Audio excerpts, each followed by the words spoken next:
Good evening, everyone. Welcome to another Wednesday session.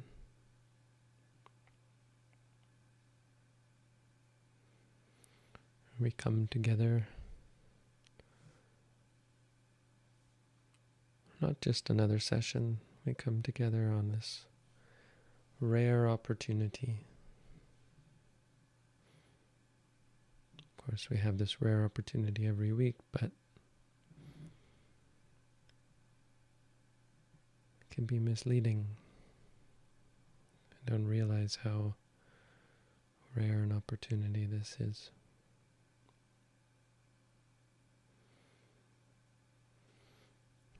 To get here tonight, we all had to be born at this time.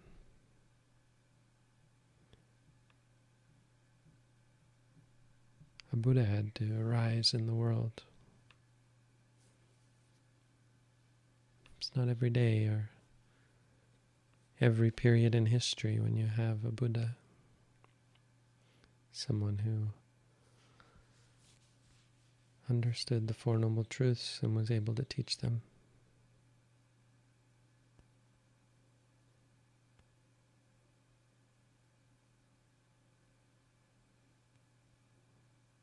You may not realize it, but that's a big deal.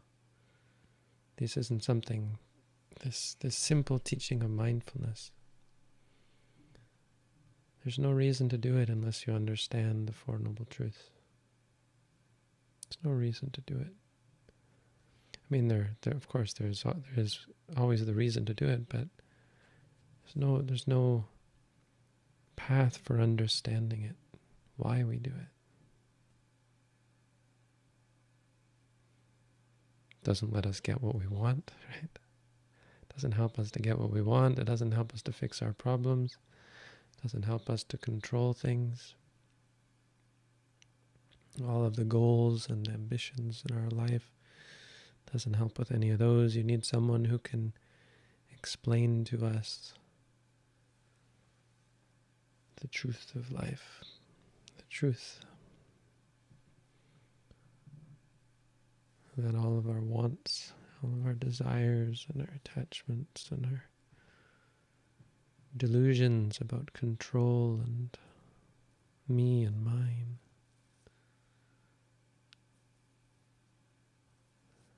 they're all the cause of suffering.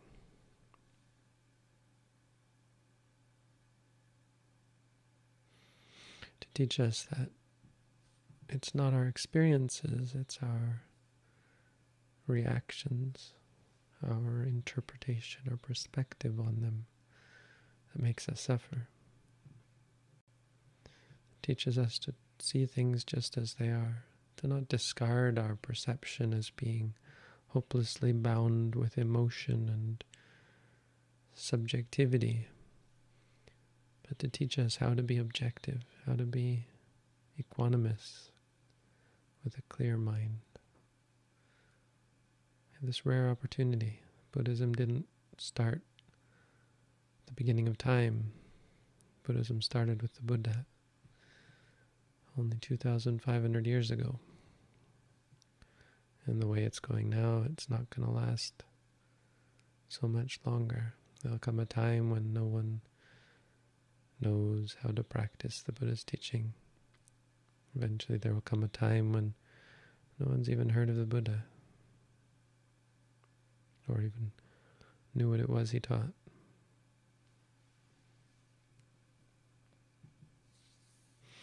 Not only that, we have to be born as a human. There are many beings that are fortunate enough to be here at this time, maybe even came in contact with the Buddha, but they weren't able to understand the teachings, of course.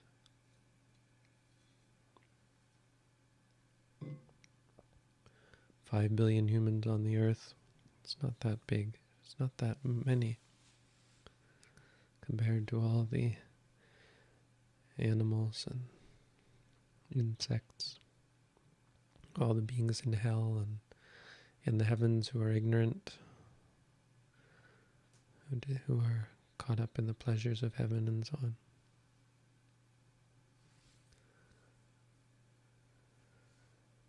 And we have to be physically connected. To get here tonight, you had to be physically able to be here. In many ways, we make this ridiculously easy. You don't have to be physically here in the room with me to hear my answers to your questions, but you still need some physical connection. You need to have internet, a device to connect to the internet. You need to have had a physical connection that led you to know about this session. But the most important good fortune we've all had to be here is the presence of mind that wants to be here rather than somewhere else. We've taken time out of our busy lives, our lives that are so busy with work and with pleasure, with distraction and obsession, ambition, worry, fear. So many distractions. And we've decided to come here and discuss the Dhamma. So, welcome everyone. You have my appreciation that you're all here.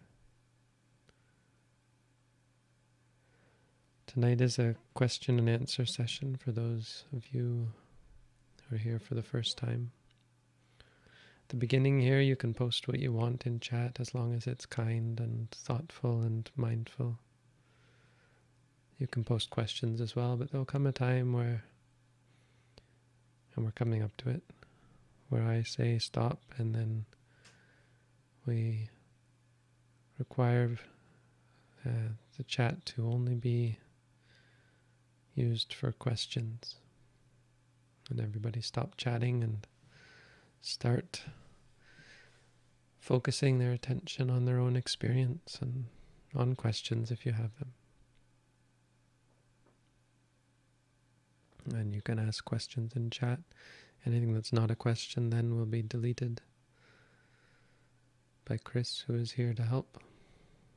And Chris will ask the questions, I will answer them, and you all can sit back, close your eyes, and just be with us, here and now. And be with your own experience, here and now. So I'm ready to begin. Chris, if you're ready, I'm ready. Let's begin. And no more chatting in the chat, please. Only questions. Regarding Q&A, bad things caused by meditation, how would one specifically cease the arising of a sense of a meditative self when in the meditative practice?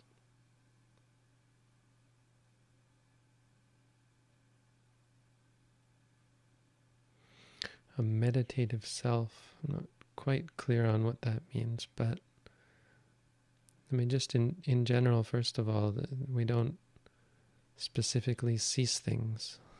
Things cease on their own accord. Ceasing the arising of things comes from wisdom. Something will cease to arise. Well, they cease for various reasons. They cease to arise when the causes and conditions for them to arise are no longer produced, which is pretty obvious, right? But that's the case with things like a sense of self. Sense of self won't arise when the causes and conditions for that sense of self are no longer produced. In regards to self, well, we have a sense of self based on our perception of things, our perspective. Our perspective is based on the presumption that we're in charge, that there is a self that is in control, that is experiencing every single experience. But mindfulness teaches you otherwise. It teaches you that experiences are momentary. Whatever it is we are, it's little more than a concept, and the reality continues without any deference to our views or opinions. When we see reality just as it is, there's no room or any reason for a sense of self, and that sense no longer arises. But you don't ever specifically do anything. You just generally and methodically, consistently cultivate mindfulness that allows you to see things as they are. When you see things as they are, the causes and conditions that are productive of bad things no longer arise, because you've seen them as bad, as a cause for suffering, and based on ignorance, based on delusion, and so on. That comes naturally. There's no need or reason or benefit to trying to seek out what's good and bad or formulate ideas of what's good and bad. That'll always be artificial and unsustainable, because it has no basis on your in your experience.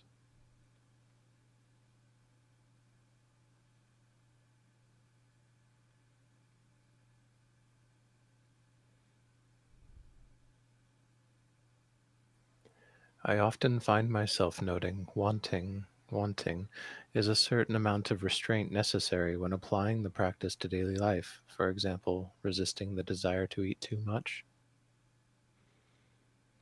I wouldn't say necessary, maybe helpful is a better way of looking at it.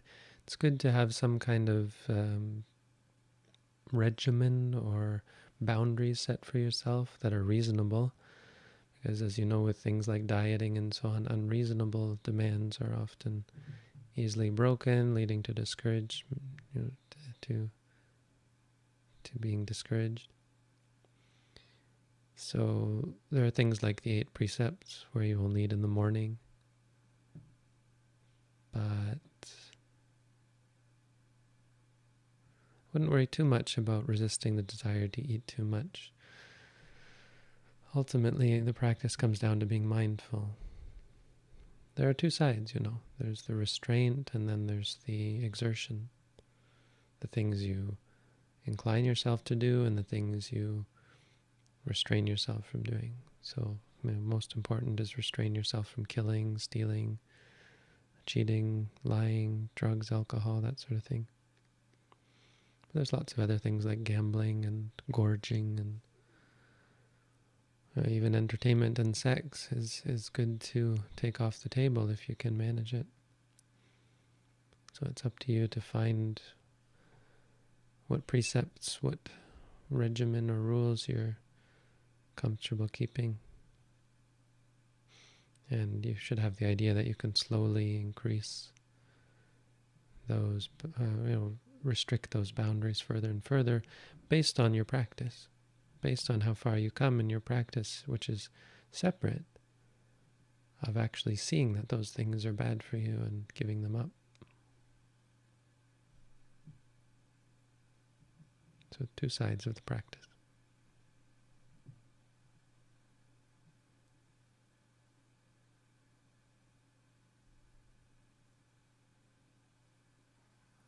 I have an exam coming up tomorrow and I'm procrastinating. Should I note everything that I do to break free from my procrastination problem?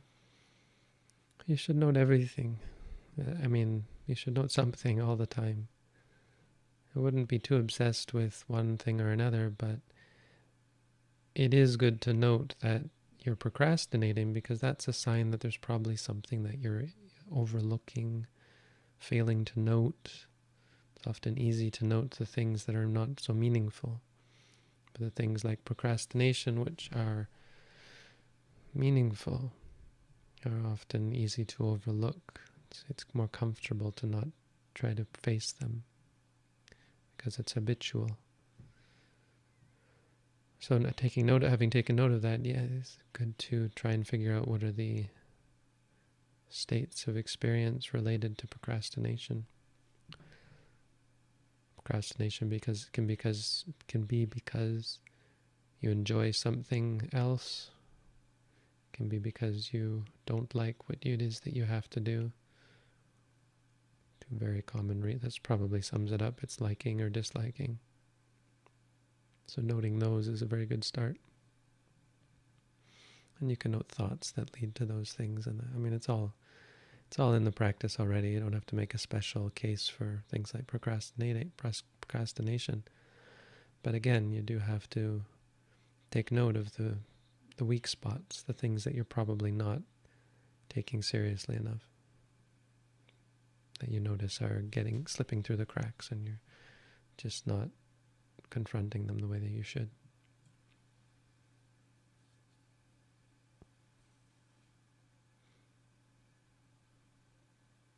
But I wouldn't, just one last thing, I wouldn't try to break free or look at something as a problem. Those perspectives are not useful and can be problematic, harmful even. Try and just note what you can, realizing that you've probably been missing some things. Just to see clearly, not to fix or control, but to straighten.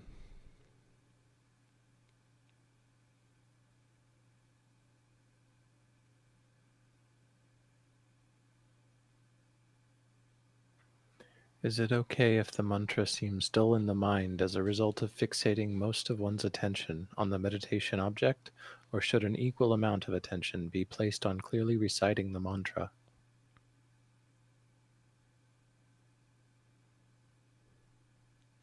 Any question that starts like this is probably an improper way of looking at it. So if the mantra seems dull, whatever that, I mean, the mantra doesn't probably seem dull, but you have a dull feeling in your mind when you use the mantra, whatever that might be, then you would note that dullness. You could say dull, but you should maybe say feeling or something like that. Second thing, it doesn't matter what something is a result of. Don't pay too much attention about that. Third, fixating your mind on something, or trying to do things like you say, like measuring something somehow. I'm not quite sure what the last part of this means, but somehow measuring an equal amount doesn't mean anything either. I mean, it's overthinking the practice, really. Just do it, and as you do it, you'll start to learn how to do it. You'll see what you're doing wrong. You'll see how you're trying to control and fixate. If you find yourself fixating, just note it. If you find it dull, etc., just note that. You don't have to add anything to the practice. We have to subtract all of our inclinations and tendencies.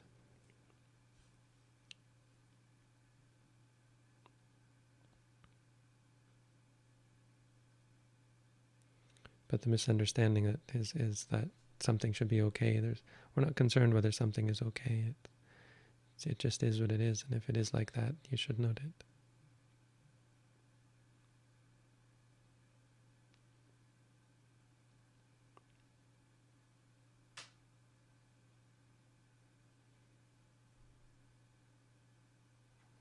How will I know wisdom if and when I find it? How will I know I'm going in the right direction?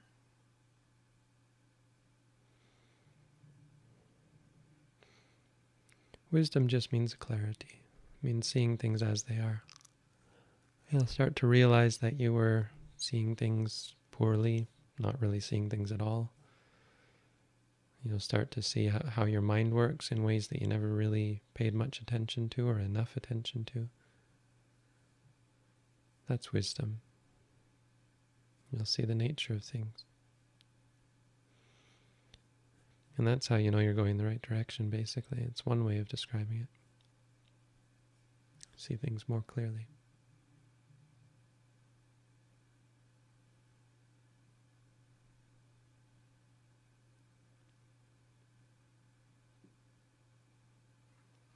Someone cut me off the other day, and I noted my anger and feelings. I could not get the image of the driver out of my head, so I began loving kindness. Is this wrong use of loving kindness? No, that's fine. I mean, it's not as deeply profound as trying to be mindful of the anger and the image. Right, you did note the anger and the feelings, that's good, but you should also note the image. Because that confronts the reality that it's not under your control. It helps you observe and appreciate this truth. The truth is that you can't get the image out of your head. Normally we look at that as being a problem. It's actually the nature of reality, that we are not in charge of our minds. It's easy to dismiss that and go on to try and fix things. No?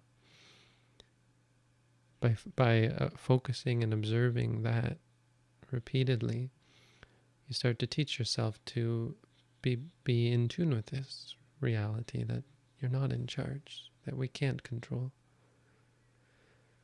So the best thing is just to say seeing, learn about your anger, learn about your feelings, try and understand how it all works and doesn't work and how it causes stress and suffering and so on. Loving kindness is like best used for when it's just overwhelming and you're just like, I can't even be mindful, this is too much.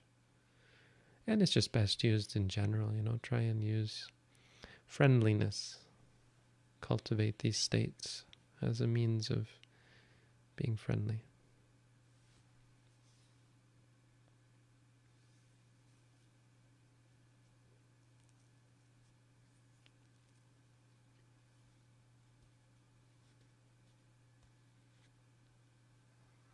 Can one be mindful while indulging in entertainment, TV, games, or are these inherently unmindful?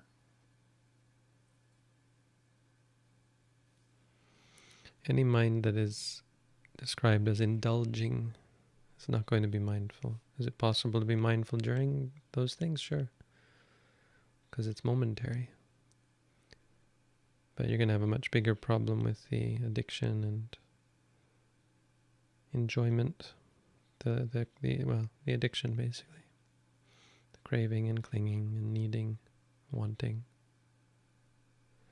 That you can't be mindful at the same time. Those are delusion-based states.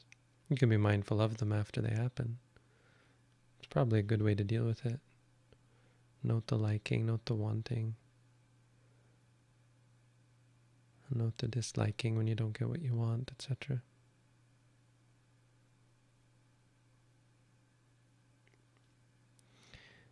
Mindful is moments.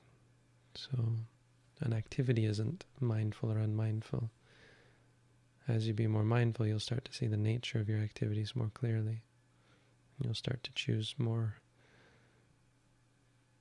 positive, more beneficial activities. Incline towards those that actually make you happy and bring you peace.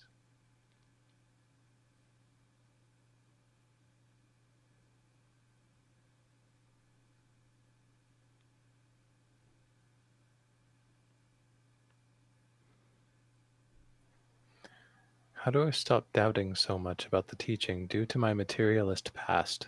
It distracts me in my meditation and learning in the Dhamma.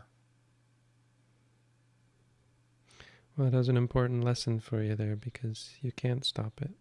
In fact, someone asks this sort of question when they feel like they can't stop it. And that's a lesson, that's a part of the Dhamma, the realization that you can't control your mind. That in your materialist past, you probably used doubt as a weapon. You probably used skepticism thinking you were in charge of it. And, there's nothing wrong with healthy skepticism, of course. Even doubt can sometimes be, it's not a good thing. Let's explain doubt in this case, or let's explain good thing. Sometimes bad things can be good things. They're not good things. But by good thing in Buddhism, we often simply mean that which has a positive impact on the mind, or is a positive influence, or is a positive quality of that mind. So negative qualities of mind can be indirectly helpful. They're not directly helpful to that state of mind. But doubt, for example, can help you realize that something's wrong. It's good if you believe in some of the crazy religious theories that exist. Doubt is a catalyst for you to stop believing in those things. Now, the doubt isn't good for the mind, but it's a good thing you gave rise to some doubt, otherwise you might just have blind faith. It actually isn't quite like that, because a person who has blind faith in anything, even the Buddha's teaching, is always going to have doubt. It's not like you could ever avoid it. You can avoid it for some time, and you can work hard and ignore it. But the important lesson here is that the doubt is not under your control. It's something that we build as a habit often. We doubt things that are true. You'll probably find that you'll see something and realize something about yourself, and then the next day you might even doubt that you actually experienced that. You did experience it. Something that you did experience, and then you'll doubt something you realized. And this is why realizations and insights are not really the goal or the path. When we say, oh, I had this profound realization and it just changed the way I think, you might find that a week later you're doubting it and thinking maybe you were wrong and so on.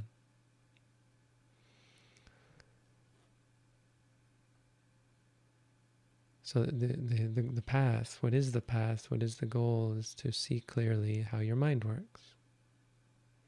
When you have the doubt, you're not trying to stop it. You're trying to see it clearly, like everything else. Part of seeing it clearly is realizing that, oh yeah, I see, I'm not really in charge of this doubt. It's not really me who is doubting. It can be a real ego trip sometimes for a skeptic, to doubt things. And you say, I don't believe that. These silly people who believe these things, or it might not even be in reference to others. You can feel confident and proud of yourself. Good. I haven't lost my doubt. I haven't lost my skepticism. Doubt is a crippling state of mind. It's not good for you. Faith is a very powerful, positive mind state. Problem is, we put faith in bad things, and so those very positive qualities of mind end up being used for very bad purposes. It's very powerful how religion makes people believe certain things. And when they believe them, they can do such horrible things in the name of that religion, and they're very powerful in doing it. Meaning they don't ever waver from their horrible goal, horrible practice, like killing and whatever. Because they have a very powerful mind. So if you can cultivate faith, if you can have faith in your experience, in yourself, well, not yourself, I guess, in what you see, you can come to be reassured by repetitive observation. Right? It's why we have faith in science, because they do experiments in airtight conditions, like they have an airtight methodology that just makes you have very little doubt. And then they do it again and they get the same result. And you say, that repetition, that makes me think that the first time wasn't just a fluke. So when you do that in practice and you repeatedly observe, you'll start to develop faith and confidence. But it comes from things like doubt. Even seeing that the doubt is not under your control gives you faith, at least in that, which is no small thing. Faith in the fact that, faith in your observation that reality is not really under our control. That we're only causing stress and suffering by trying to control and fix and direct our minds whatever way we want them.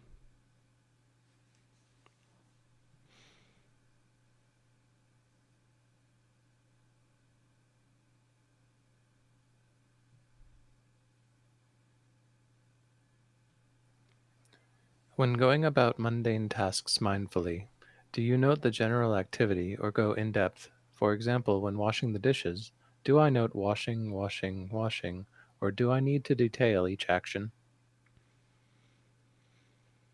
There's not really a hard and fast rule here. Washing is good. If you're doing it slow enough, it's better to note the individual actions, but really only if you're doing it slow enough. If it's something you have to do very fast, there's probably not much benefit from saying very quickly, like lifting, placing, moving, so on. So you should try and do things slower a bit, and that will give you the opportunity to really be present and clear. But there's no harm, and it's not useless to say to yourself, washing, washing. It's just, as you say, a little more vague and general. Still useful. Keeps you present and keeps you objective. So washing is just washing.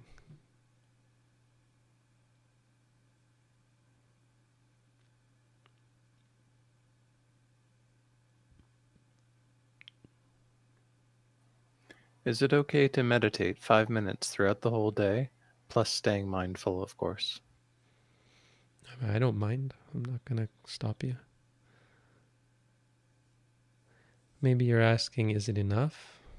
Which is also hard to say, because then enough for what? Though you might say 5 minutes a day is probably not enough to make any meaningful change. And it would be easy to get discouraged, so it's probably not enough. That being said, even those 5 minutes, just think what it took for you to even think about doing that. How courageous you had to be to decide that you were going to face your mind and your experience for 5 minutes. And that's a very wholesome, positive inclination. So good for you. It won't get you very far in a hurry, but it will change your life goals, really, right? It changes your outlook on life when you start to include meditation. As soon as you put those 5 minutes in your day, and when you make an intention to be mindful during the day, you change the way you look at things. So that's worth something. It's not worth nearly as much as doing, say, an hour a day. It should be a lot better. So try, and if you can, try and work up to an hour a day. I don't know if you've done the at-home meditation course that we offer, but you might consider trying that. It's good to have a teacher to help you with those courageous inclinations.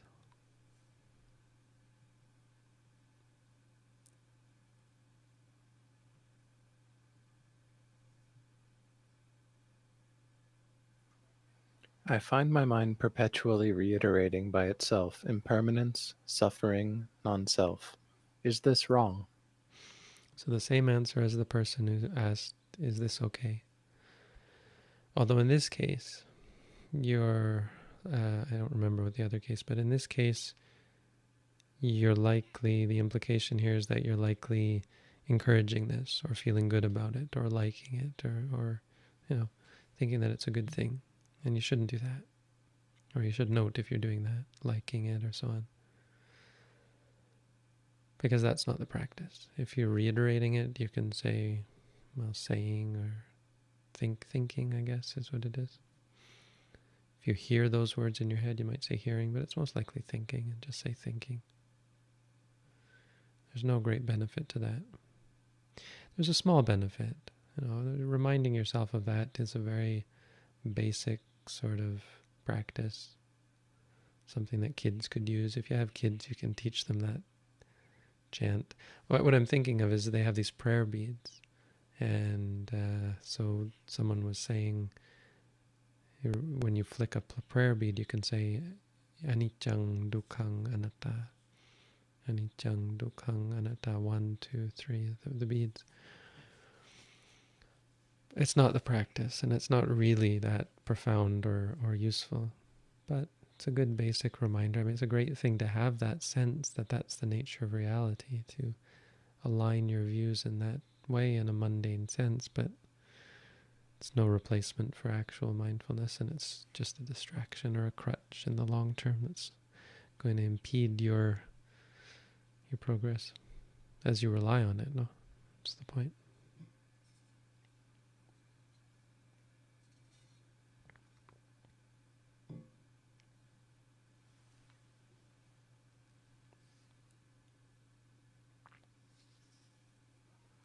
What role does quietness play in the meditation practice? Can it become a crutch?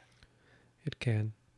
I mean, there's nothing wrong with being in a quiet place, but seeking out a quiet place, liking the quiet place. I assume you're talking about external quietude. Because if you're talking about internal quietude, it's more like a good result when your mind starts to get more quiet, but you should still note it. Quiet, quiet. You should never cling to it or anything like that. But the same goes with internal or external. Don't cling to anything. Nothing is worth clinging to. So things become a crutch when you start to rely on them, and you start to gravitate around them, where you're it's unacceptable if they're not there. That kind of thing. There's nothing wrong with being in quiet all the time. Even you just have to cultivate the qualities of mind that allow you to be mindful irrespective of whether you're in quiet. So in quiet you can develop all those states, but you have to develop them so that when there is loud noises, it's all the same to you. Hearing.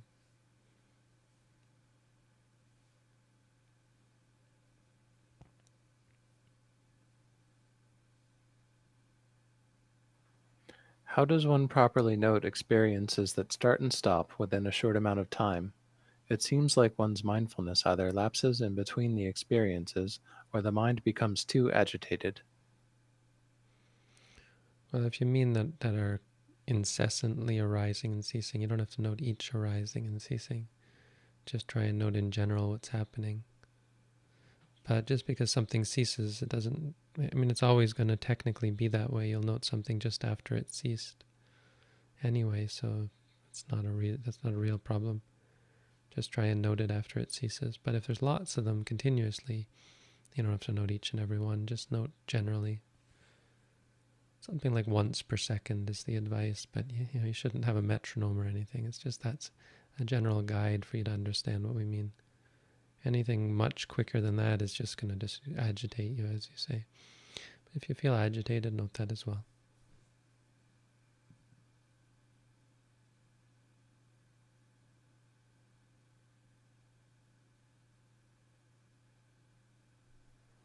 My father is attempting to quit smoking and has been easily irritable. I feel stressed and upset when he lashes out. How can I help him and myself with these feelings that arise? I mean, the simplest way is to do some meditation. If you haven't read our booklet, read that. If you have, you might be interested in doing the at-home meditation course if you haven't done that. Once you've done that, I mean, you become a good example to him, for whatever that's worth. I mean, it's often worth a lot to the people who you're close to. When people are irritable and you're not irritated back, that's a great change in your dynamic, right? That's going to change your world, change the course of your relationship. And beyond that, I would say in conjunction with that, once your relationship starts to change, you might suggest to him that he try the meditation, because it really can help you quit smoking.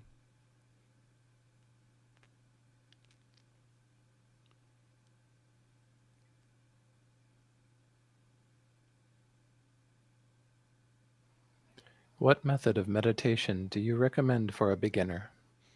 We have a booklet that teaches a beginner how to meditate. You can find it on our website. There should be a link in the description, and it's now on the screen, so have at it. And if you're really interested in learning more about the technique, you can take our at-home meditation course, which is also on our website.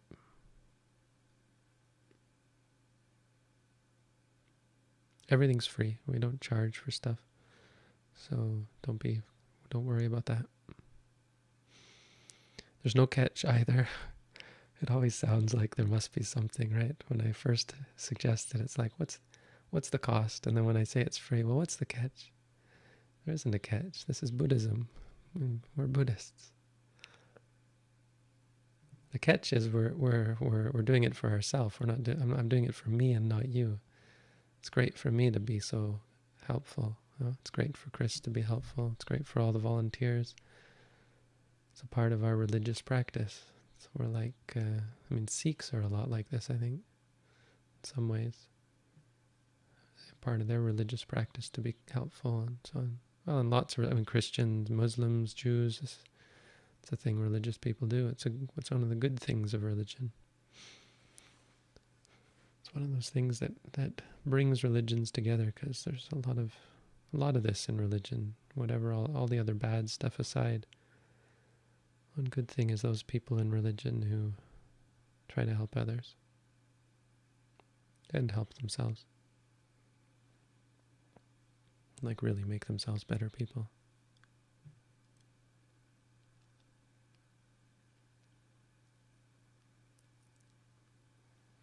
I have severe PTSD from sexual trauma I experienced with 2 former partners. I think somehow things that happened to me are being encompassed. Is this possible?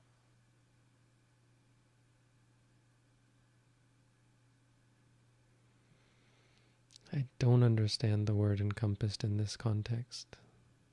Do you understand that, Chris? Without any more information, Bante, I just assume it could be a question about karma. It sounds like repressed or something like that. The question isn't all that. I don't know that the question is the important question. The question here, is this possible? It kind of hints at the fact that you might be barking up the wrong tree. Because, hear me out, mindfulness shows you what's real. It's something that we aren't familiar with. And it's hard to get a grasp of the fact that meditation is actually going to give you knowledge. We're actually taught in modern scientific parlance to believe that you can't actually know anything. You can only know that something isn't true. You can disprove things, but knowledge is only the accumulation of evidence. But in meditation, you come to know things. It's very simple things. The reason why we overlook it is because the things you can know are not very many. But you can know seeing. You can know that seeing is seeing. You can know that hearing is hearing. You can know that stress is stress. Trauma is trauma. You can know your memories are memories. You can know your emotions are emotions, your feelings are feelings. Those are the things you can know. And so, when we look at what happens is limited to those basic building blocks. So the things that happened to you and the things that are happening to you now are the building blocks, are these basic, simple realities. And mindfulness teaches you, gives you a way, a method, a means of facing those experiences and understanding what's really going on. What's going on behind this label of PTSD, sexual trauma. Because, those are real, but they're only real in a conceptual sense. You can conceive of having been sexually traumatized. You can conceive of having PTSD. But you can't experience those things. What you're experiencing is more simple, more basic. It's not to try to trivialize it. That's not the point. It's that there's something more basic going on. Basic building blocks that are not trivial, that can be very intense.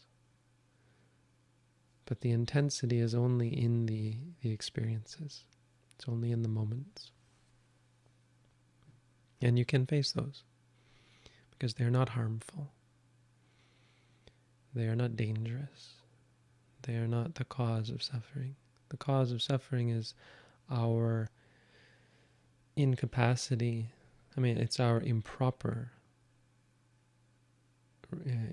interaction with those experiences based on our incapacity to face them, based on our misunderstanding of them and our misunderstanding of the nature of reality and the way the mind works and how to deal with things, right? By trying to control them or avoid them or fix them, etc. All of that is wrong. Try to just see and face and understand. Read the booklet if you haven't, that might help. But that didn't really answer the question. Hopefully it helped point you in what I think might be a better direction.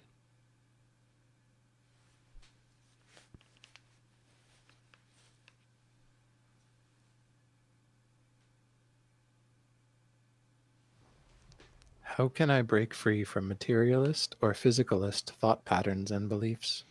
Is this the same person as before? I think it's the same answer as before. It doesn't matter. I was just kind of joking. It doesn't really matter if it is. We don't try to break free from things, you see. Definitely recommend trying the meditation practice. Doesn't matter what kind of thought patterns they are. We don't try to break free from them. This is your question could be generalized, and the answer would be the same.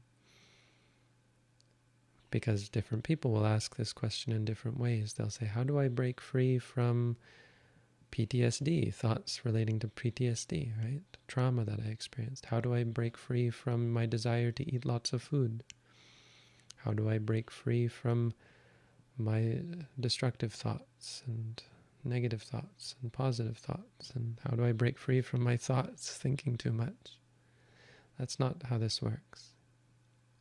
Try and see your thoughts as arising and ceasing. And it's much more basic what happens. What happens is not, oh, I should stop thinking in this way. It's much more like, oh dear me, I'm thinking far too much. And just thinking is just incessant, and it's not nearly as useful or beneficial as I thought. It has nothing to do with the content of the thoughts. It's just the way I go about living my life is just all wrong. I think too much. In Thailand, I think the Thai people, I think Thai people don't think enough in general. It's a gross generalization, but I think there's often just following mindlessly sometimes that can be discouraging. But on the other hand, what I found in Thailand that everyone noticed about people like me is that we think way too much. And so it was a common thing that we'd hear, "Kit mak, you think a lot, think too much. Kit mak gun pai." So that doesn't matter. There's no judgment going on about whether you think too much or not enough. Just watch and look, and you'll see. And you'll start to change. You'll start to probably think less. Especially, it's not just a Thai Western thing or an Eastern Western thing. I met a lot of people who were uneducated. I was living in rural area. But anyone who's greatly educated thinks a lot, and that can be a real hindrance towards seeing clearly, because it distracts you. Doesn't mean you should hate it or be upset by it. It means you should try to see more clearly. And as you watch and see the thoughts more clearly, you'll start to incline towards thinking less, most likely. hopefully some people will start to incline towards thinking a little more. It means considering whether what they're doing actually has meaning or whether it's just blind faith.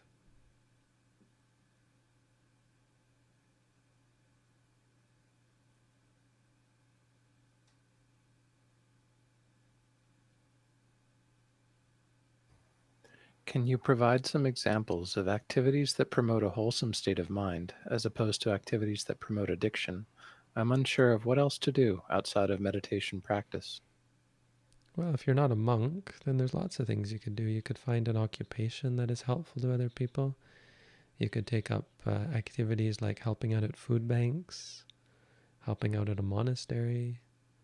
You could join our volunteer group if you want. We got people who are volunteering and they're finding things to do. And what I said about our volunteer group, and I'm not sure how well it was received, but I said we shouldn't look for things, projects for people, or projects, and then try to find people who. It's not like we shouldn't look for people to do our projects, right? If we have a project and say, okay, now we have to find people to do this, it should be more. There are people who want to do things. We should give them suggestions. So we have these projects like we're making a book, and we got audio podcasts now and stuff like that. There's a group looking at building a monastery. We don't need to make projects. We need to fulfill the needs, And so, if you can think of something good to do, just do it. Find good things to do. If you live in a monastery as a monk or not as a monk, it's much easier. There's often routines, duties. Often it's a lot of meditation. But if you don't have anything to do, just do more meditation, because ultimately that's the top of the pile. The top of the heap of wholesomeness is mindfulness.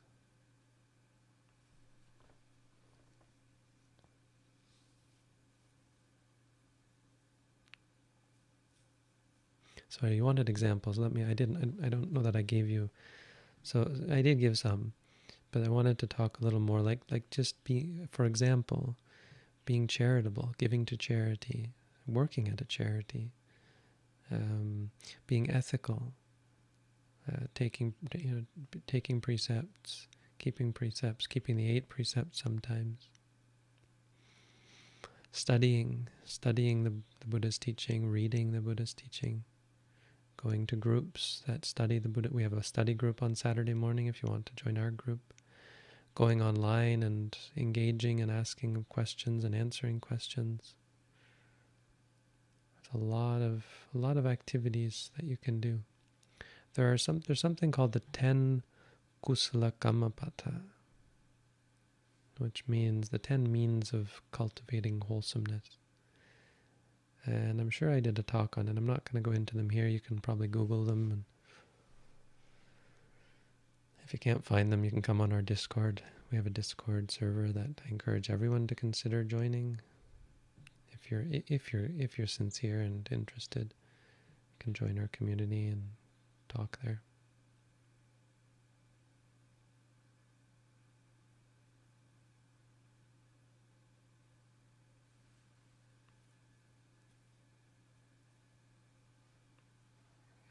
I sometimes worry I will die before enlightenment, and the effort will be for naught. I know ultimately that's selfish and not what this is all about, but do you have any words of wisdom in this regard? I don't think it's selfish. I'm not so sure why you're using that word.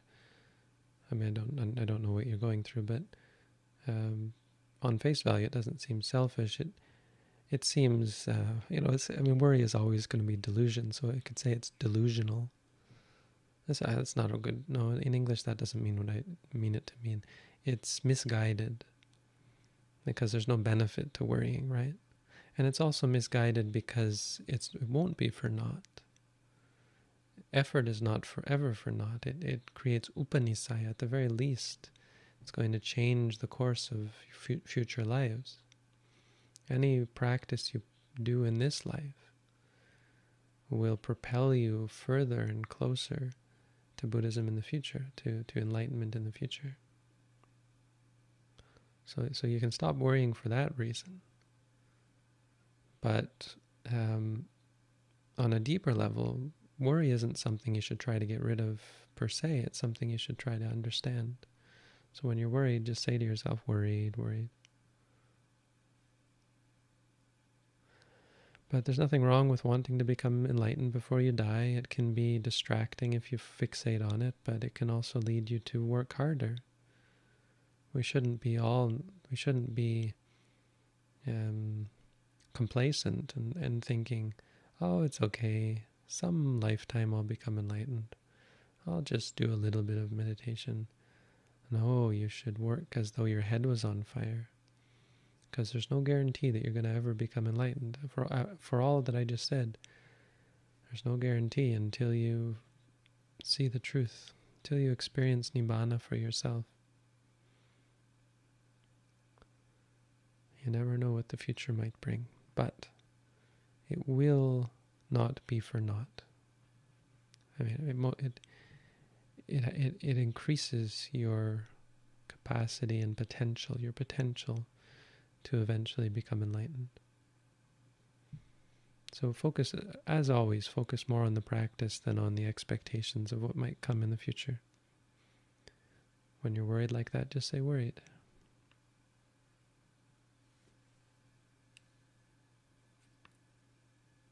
But do consider to do meditation courses, and especially intensive courses where you can really, really work on yourself.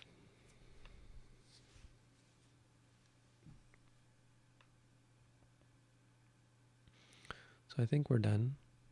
You can point me to any, any of the you-know-what questions, the important questions. If there are none of those left, I'll just end it. I have one more in this tier. Go for it. Would one eventually stop using mantras to completely experience a selfless or ego-detached state?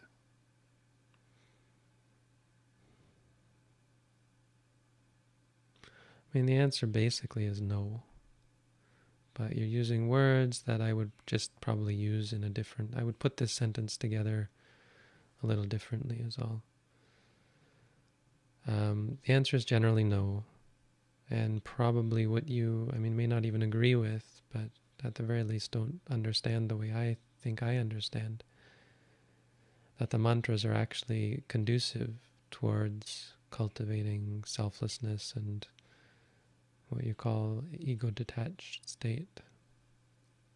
Because the mantras fix the mind or focus the mind on the experience itself. So the mind states that come as a result are objective and impersonal. They don't make reference to the soul or the self or ego. So that's their very goal and purpose. But that being said, and why I kind of hedged or hesitated a little bit on it, is because you do eventually stop using mantras, and that's when you're experiencing Nibbana, when you experience the state that is detached from not just ego, but detached from everything. During that state, there is no mantra. That's when you stop.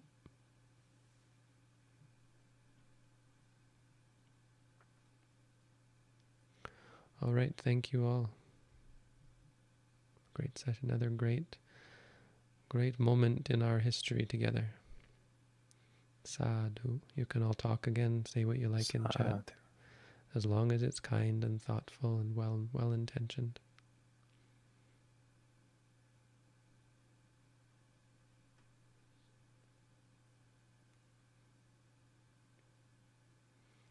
Sadhu. It is good.